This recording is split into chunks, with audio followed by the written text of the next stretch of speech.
here we go. Let's go through how to do an exploded view. My guess is most of you are familiar with what an exploded view is, although you may not have known what it was actually called. If you go to Home Depot or Lowe's and buy a cabinet or shelving system, typically in the instruction manual, it's going to have a picture of that system, but pulled apart. So you can see how all the parts come together to form that cabinet or shelving system or chair, bed, whatever it is you're buying. So an exploded view is purely an assembly that's been pulled apart to make it easier to see how everything fits together. So we're going to create one right now, and it's actually super easy. So I'm going to show you the basic steps. You will then go ahead and make your own.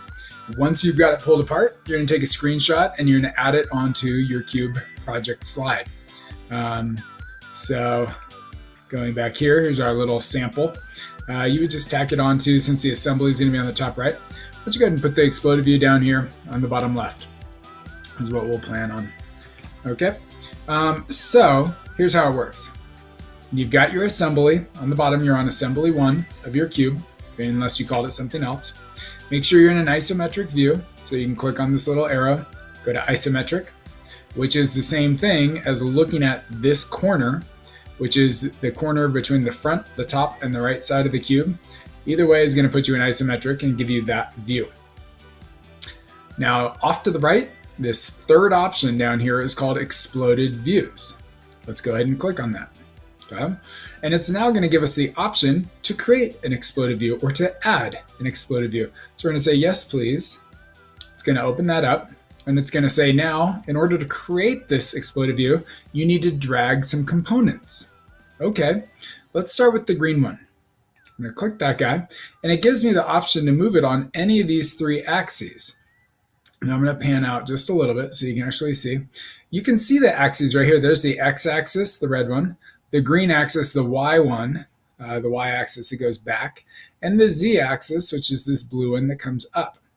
These are the same 3 axes as here. They may seem like they're pointing in a different direction, like X seems to be coming to the left, or it seems to be going to the right here, but really it's continuous, so it doesn't really matter. So let's go ahead and grab that part on the X-axis, and I'm just going to move it out some, maybe about to there. Now what's going to happen is it's going to pop up in this box because I created step 1 of our explosion. And it says, hey, you moved part 1, and you moved it 2.28. Well, if I want to be particular, maybe I'll say, oh, I only meant to move it 2.25 inches. And I'll say enter, and I'll go ahead and accept that. And what happened is I just created step 1 of the explosion. So in order to create step 2, maybe I'll say, this orange piece down here, when I click on it, oh, let's see, editing. I am done editing explosion step 1. Oh, didn't mean to close that. Okay, I'm going to right click. Come on. Let's go back to our spot. Rename, edit. Okay, there it is. Okay, accept. For our next step of our explosion, we're going to click on this bottom guy down here. This time I'm going to grab the z-axis. Again, it looks like it's pointing up. I'm not actually going to move it up. I'm going to grab it. I'm going to drag it down. And I'm going to drop it right about there. And it says that's a -2 inch translation. And I'll say, let's just make it -2 for a nice clean number. And maybe I'll grab this blue guy next. Okay. There we go. So we don't actually want to click done because we're still editing the explosion. I just needed to click the blue one a second time. This time we're going to pull it on the y-axis and just pull it. I pull it far enough that it's clear of this middle part. I wouldn't really want them overlapping. I want it to be easy to look at to tell the difference between the two. So it says that's 2.5, roughly 2.5. Let's make it exactly 2.5.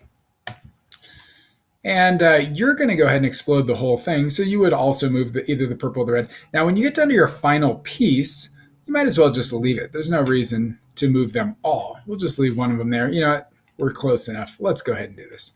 Let's grab this little guy. I'm going to pull it out this way, about like that. And that created explode step 4. And we'll just make it a nice -3.75. And we'll accept that. Okay, so our explosion has 4 steps, and it's going to look like this. Okay, that's what I want you to screenshot and put onto the slide as evidence that you did this. Now, what's kind of fun about these is if I right click on explode one, I can say, you know what, I want to collapse this explode back together. And it's going to rebuild the cube.